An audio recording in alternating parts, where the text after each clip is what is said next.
What's going on, everybody? Back for another video. All right, so we want to find the exact value of this. We got the tangent of inverse cosine square root of 3 over 2 minus inverse sine of negative 3/5. All right, so one thing that we do need to know is that, let's see if I can squeeze this up here, that the tangent of alpha minus beta is equal to tangent alpha minus tangent beta over 1 plus tangent alpha tangent beta. All right, so the sum and difference identities. All right, so if you look at this, you can see that this part here is alpha, and this part here would be your beta. All right, so we've got tangent of alpha, so that's inverse cosine of square root of 3 over 2 minus tangent of inverse sine of negative 3/5. And all that is over 1 plus tangent of inverse cosine of square root of 3 over 2 times tangent of inverse sine of negative 3/5.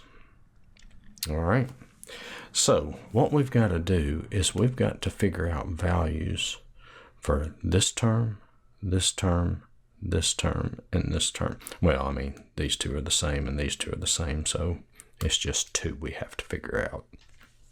All right, so we're gonna come down here.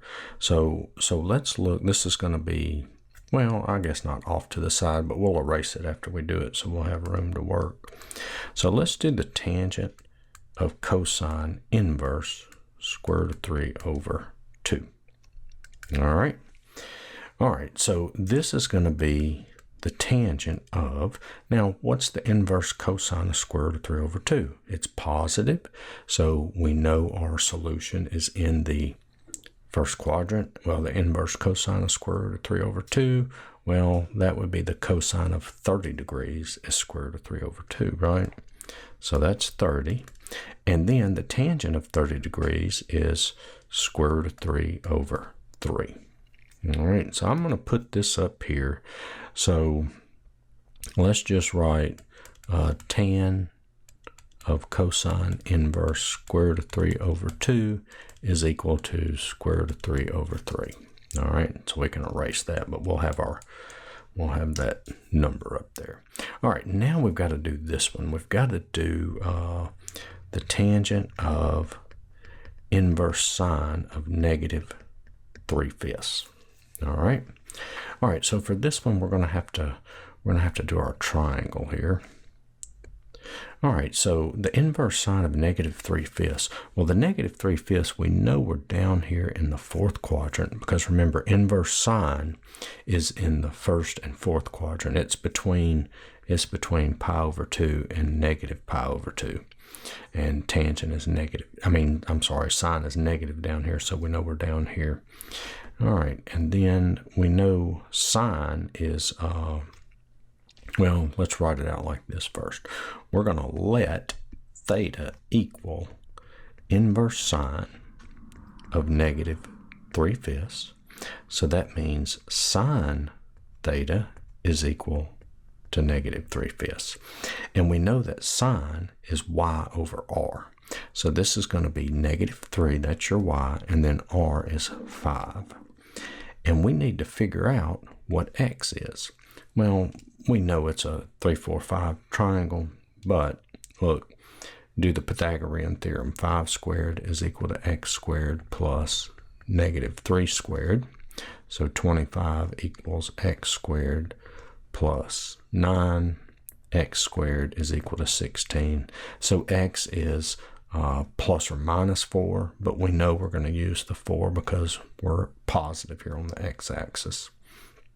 All right, so this tells us that tangent of inverse sine of negative 3/5, which is equal to tangent of what? Theta. See, I let theta equal this inverse sine of negative 3/5, so I'm just replacing this with theta. And tangent is what? Y over x. So that equals negative 3/4. Let me write that for a little better. All right, so now we have tangent of inverse sine of negative 3/5. I know it's kind of crammed up in there, but I'm trying to fit it all in. That's negative 3/4. All right, so now all we have to do is plug this stuff in. All right, so let's look at this. All right, so let's plug everything in. So this is going to equal, so tangent of inverse cosine of square root of 3 over 2 is is square root of 3 over 3. So that's square root of 3. Let me see if I can write it better. Square root of 3 over 3. And then minus tangent of inverse sine of negative 3/5, which is negative 3/4. So that's minus negative 3/4 over 1 plus, okay, and once again, this is square root of 3 over 3 times, and then this one is negative 3/4.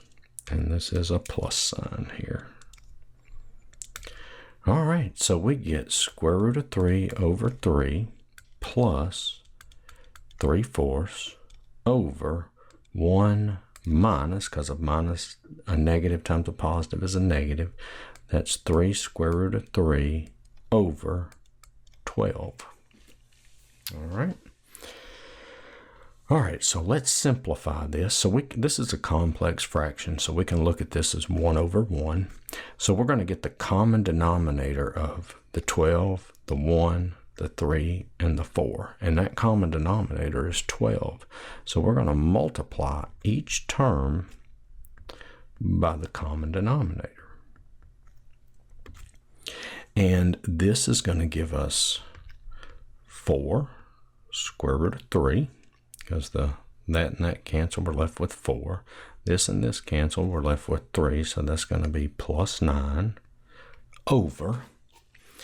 And then that's going to be 12 minus, and then that and that cancel, and we're left with minus 3 square root of 3. All right. All right, so we're getting there. We're getting there. All right, so we've got to simplify this. So let's rationalize the denominator. So when we rationalize denominator, we're going to multiply numerator and denominator by 12 plus 3 square root of 3. All right. And so when we FOIL this out, we got 4 square root of 3 times 12 is 48 square root of 3.